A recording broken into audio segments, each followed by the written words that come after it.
आपका C sharp code बस line number 1 से 100 तक सीधा रन हो जाता है, एकदम रोबोट की तरह।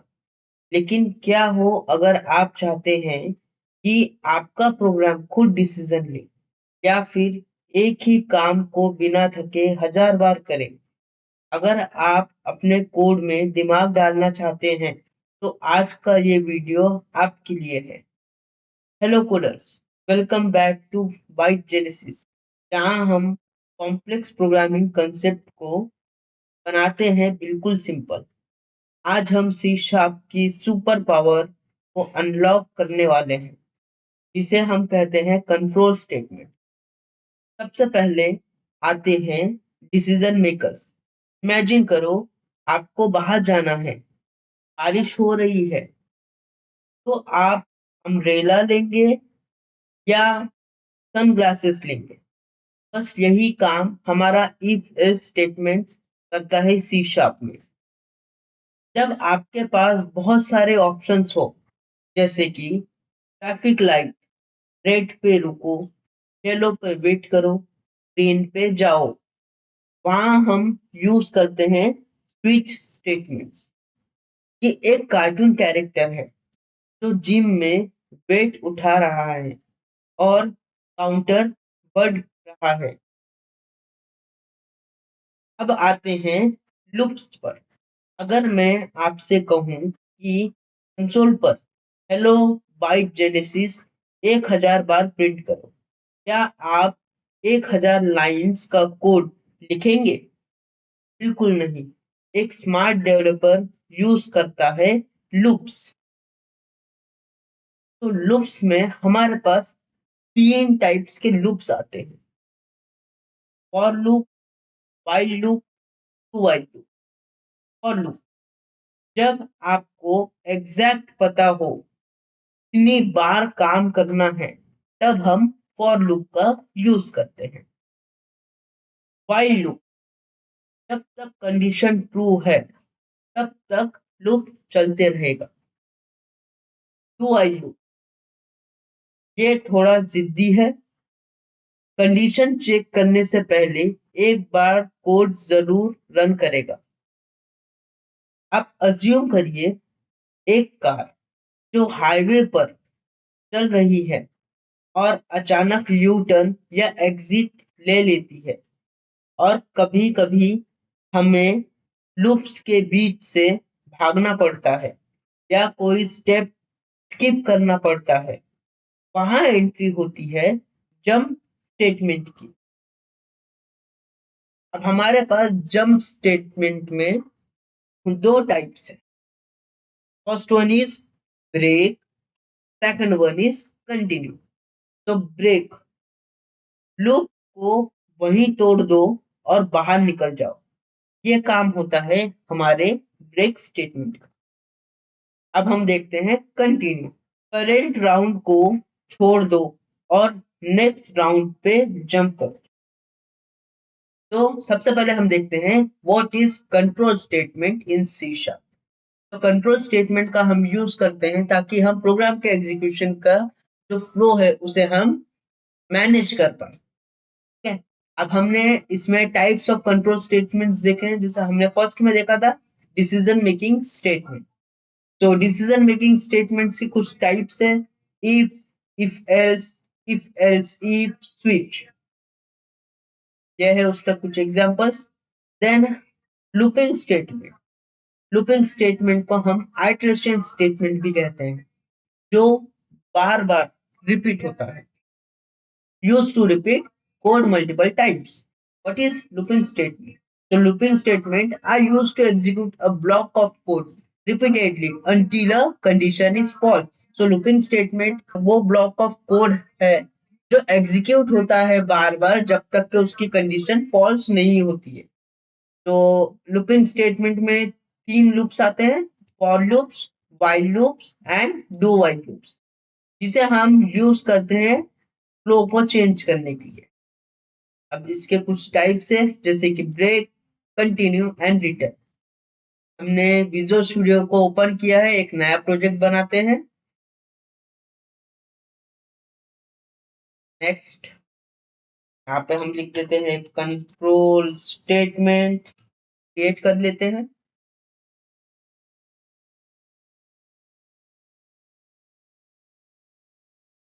यहाँ पे हमारा प्रोग्राम क्रिएट हो चुका है। तो सबसे पहले हम देखते हैं डिसीजन मेकिंग स्टेटमेंट। तो सबसे पहले हमारा जो कंट्रोल स्टेटमेंट है वो है डिसीजन मेकिंग स्टेटमेंट। सपोज मैंने यहाँ पे एक वेरिएबल लिया है int a इक्वल्स टू 10।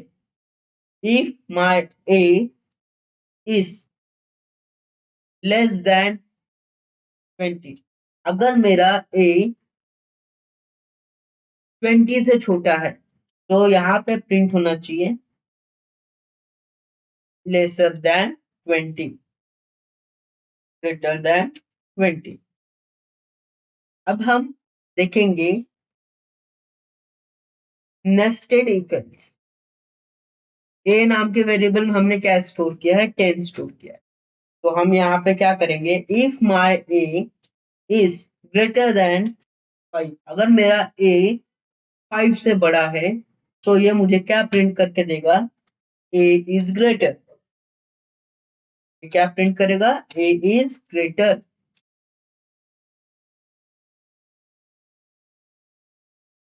नहीं तो ये क्या प्रिंट करेगा, a is smaller.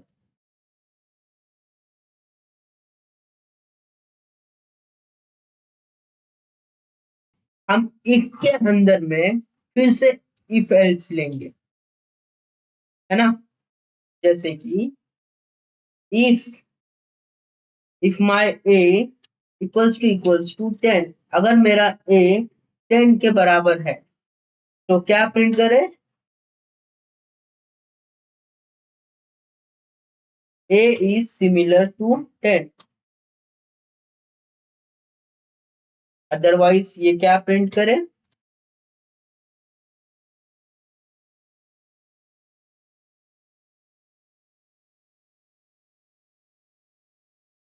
a is not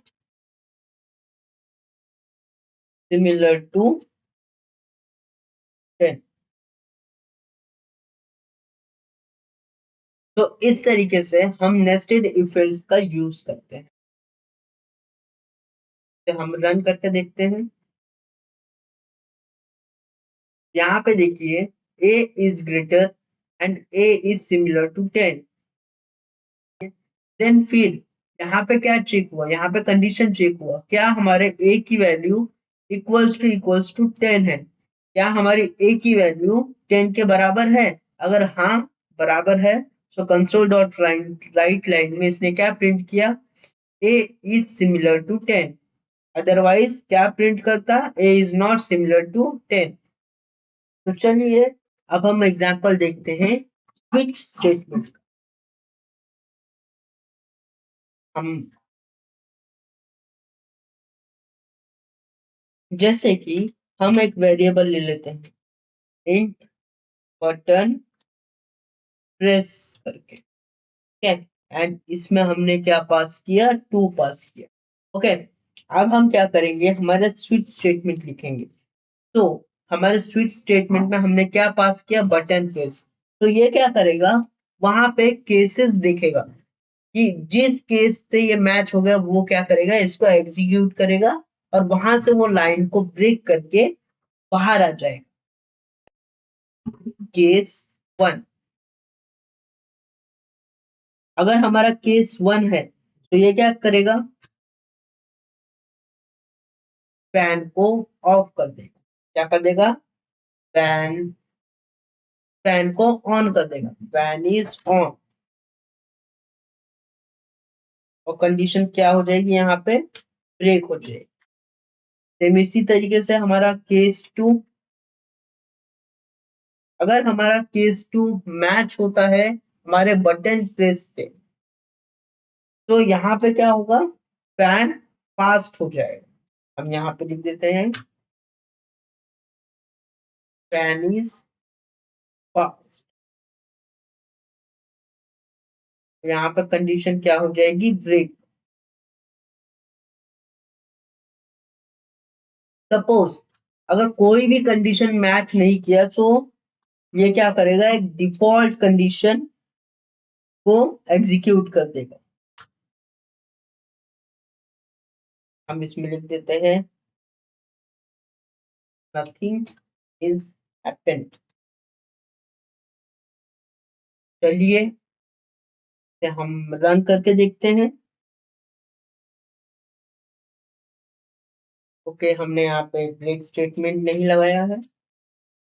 चलिए इसे हम रन करके देखते हैं।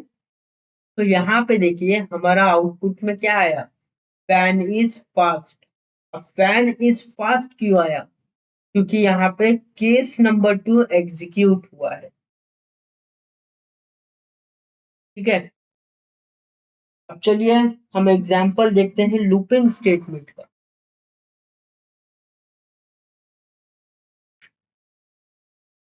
वो पर्टिकुलर स्टेटमेंट कितनी बार एग्जीक्यूट होगा, तब हम क्या यूज करेंगे, फॉर लूप।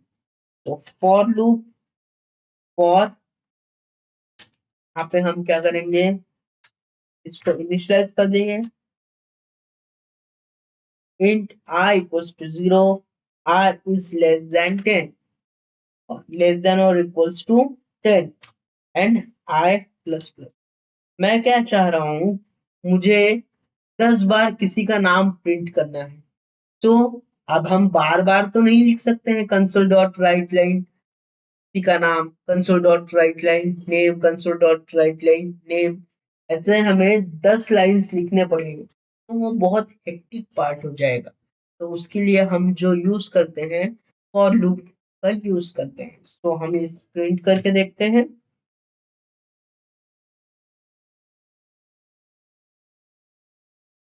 तो यहाँ पे देखिए इसने क्या किया, फॉर लूप ने 10 बार उस स्ट्रिंग को प्रिंट किया, लेस देन 10 होगा। जब तक के मेरा काउंट 10 से छोटा होगा तब तक के ये क्या करेगा, काउंट की वैल्यू को प्रिंट करेगा। काउंट की वैल्यू को क्या करेगा, प्रिंट करेगा। और हमें यहाँ पे क्या करेंगे, काउंट के की वैल्यू को बढ़ा भी देंगे। तो चलिए इसको एग्जीक्यूट करके देखते हैं।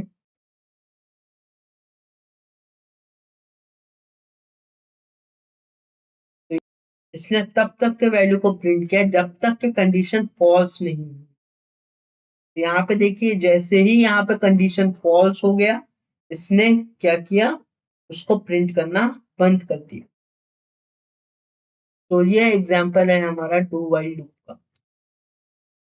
तो यहाँ पे देखिए हमने एक इंटीजर वेरिएबल लिया है आई, जिसको हमने इनिशियलाइज किया है 1 से। तो डू व्हाइल लूप में क्या होता है कि चाहे आपका कंडीशन ट्रू हो या फॉल्स हो, वो एक बार तो भी डू की कंडीशन को एग्जीक्यूट करेगा ही करेगा। जैसे कि यहाँ पे हम इसे रन करके देखते हैं।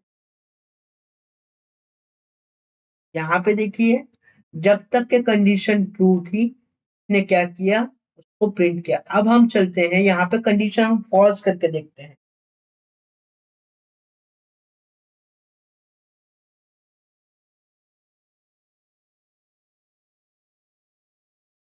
तो देखिए हमारा कंडीशन फॉल्स होने के बाद भी ने क्या किया, एक बार उस वैल्यू को प्रिंट जरूर किया जो कहाँ पे था, डू के अंदर में था।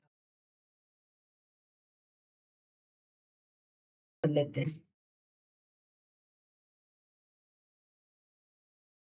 Value of i is value of I.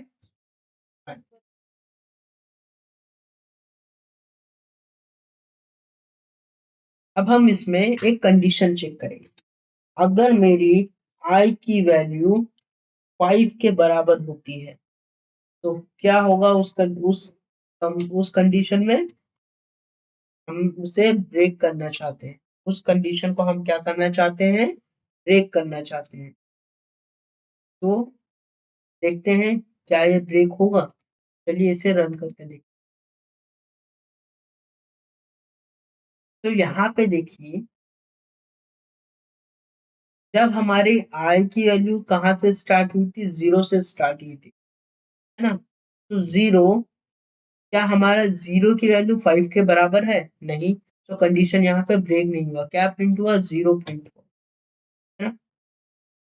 Same इसी तरीके से फिर हमारी आई की वैल्यू इंक्रीमेंट हुई, देन 1 प्रिंट हुआ, देन 2 प्रिंट हुआ, 3 प्रिंट हुआ, देन 4 प्रिंट हुआ। लेकिन जैसे ही हमारी आई की वैल्यू 5 हुई, उसने क्या किया? कंडीशन को ब्रेक कर दिया और लूप के बाहर आ गया। इसी प्रकार से अगर आपको लूप के बाहर नहीं आना है, आपको कंटिन्यू करना है, तो वहां पे हम कौन से स्टेटमेंट का यूज करेंगे? कंटिन्यू स्टेटमेंट का यूज करेंगे। यहाँ पे कहेंगे न्यू। तो ये क्या करेगा? जब 5 आएगा, उस स्टेप को ये स्किप कर देगा और 9 तक वैल्यू को प्रिंट करेगा। चलिए इसे रन करके देखते हैं।